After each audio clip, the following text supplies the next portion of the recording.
Ally, what are you doing? Taking a picture for Sunsets by Ally. Follow. Friends say this is how Ally Kostial liked to see the world, and how they saw Ally. Just a ray of sunshine, just a really great person that I mean, meant so much to so many people. A graduate of Lindbergh High from Sunset Hills, Ally was entering her senior year at Ole Miss. At just 21 years old, friends say she had already served on 2 different overseas mission trips, was involved in her sorority, and had even started her own extracurricular club, all in just 3 years here on campus. I really am proud of what she was able to accomplish while she was a student here. She was driven, it sounds like? Absolutely. Absolutely very driven. And the friendships she made in Oxford, too many to count. Anyone you talk to about Ally has nothing but positive things to say about her. And even people didn't know her personally, they know how that she has impacted people in other people's lives, and that she was just such a ray of positivity and just hope on this campus. Others on the Ole Miss campus outline a different picture of 22-year-old Brandon Theesfeld. Just odd, like very sketchy, like shady. When I tried to say no, I'm busy this weekend or something, he said, oh, it's okay, I'm not crazy or anything. And according to court records, over the past 4 years, the Dallas native was cited for underage alcohol possession and later charged with public drunkenness and having a fake ID, although those charges were later dropped. What did you say about DUIs? They're terrible and no one should have one. Some have said he was kind of, a hothead, the kind of the typical cliche bad boyfriend attributes. An on-again, off-again boyfriend to Ally, her friends say. Jake Thompson is a reporter with the Oxford Eagle. You have some who would say it was maybe a mixture of both their personalities just clashing at times, on certain days, and then they kind of calm down and get back together.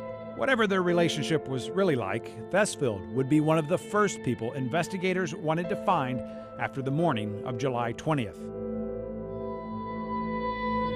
Ally was in Oxford early for her senior year, teaching fitness classes. On the night of July 19th, she went out here in a part of town not far from campus known as the Square. At night, this is a part of town where a lot of Ole Miss students hang out. And this is one of the last places anyone saw Ally alive. Security cam footage from across the street appears to show her checking in at this bar here, then continuing on down the sidewalk, walking all by herself. The sheriff's department says Ally made it home by midnight that night, but then left again. Her roommates say they didn't hear her leave, and they're not sure why she did.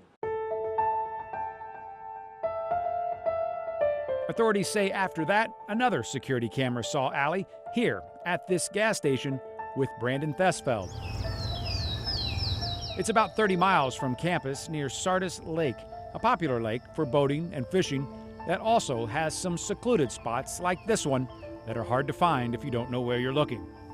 There are no homes close by, and it's a long way to any major highway. This is an old fishing camp close to the water. People also come here to ride their ATVs in the woods or just hang out. Police say they were here because it was a routine patrol when they found Ally's body. Officially, authorities will only say Ally died from multiple gunshot wounds. Law enforcement sources tell local reporters she was shot 8 times. By the next day, a manhunt had cornered Brandon Theesfeld here, 90 miles away at a gas station in a residential neighborhood of Memphis, Tennessee.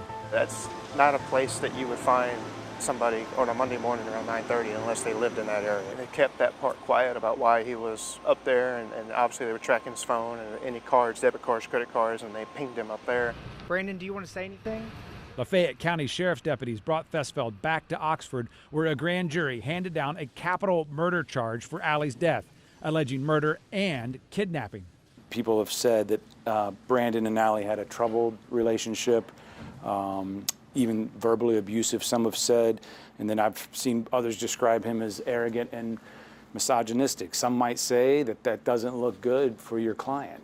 I would disagree with those characterizations. The people who have responded in the blogs are, in my opinion, people who did not know Brandon. If there is a high-profile case anywhere near Oxford, Mississippi, it's likely Tony Farese will have a hand in it. The Mississippi Matlock, some call him, Fels and his family firm are defending Theesfeld. Does he maintain his innocence? We will be entering a plea of not guilty. Does he have an alibi? Well, I'm not going to get into the specifics. Shortly after he was charged, Theesfeld's father, a Dallas area doctor, said his son is innocent and he had evidence to prove it. Brandon's attorney won't comment on that, but something he said in court could speak to his plan for a defense. We are also making a request for a psychiatric evaluation. Fels waived a chance at bond for Theesfeld to expedite a psychiatric evaluation by the state hospital. What do you hope to find from that evaluation? Is he competent to stand trial? Is he competent to assist his counsel in the defense of his case? And then sanity. At the time of the offense, or the alleged offense, did he know the difference between right and wrong? Do you think he can get a fair trial, given all of the publicity? All we want are 12 independent minds who are unbiased, who have not heard anything about the case. It's hard to imagine anyone in Oxford hasn't heard of the case, given how much so many seem to think they already know. It's one of those where it's kind of like TMZ or Page 6 would love stories like this because of all just the rumors. But prosecutors and Theesfeld's defense team have stayed away from commenting on any rumors. The district attorney has stopped talking altogether. And so have most of the students, at least publicly, when it comes to anything other than how they'll remember Ally.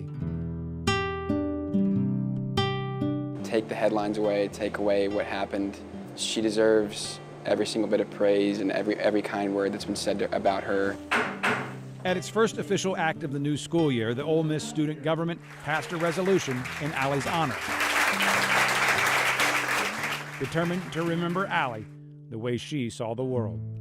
I think remembering how amazing of a person she was and honoring that in our day-to-day lives and carrying that with us with the same passion in our hearts really makes a difference.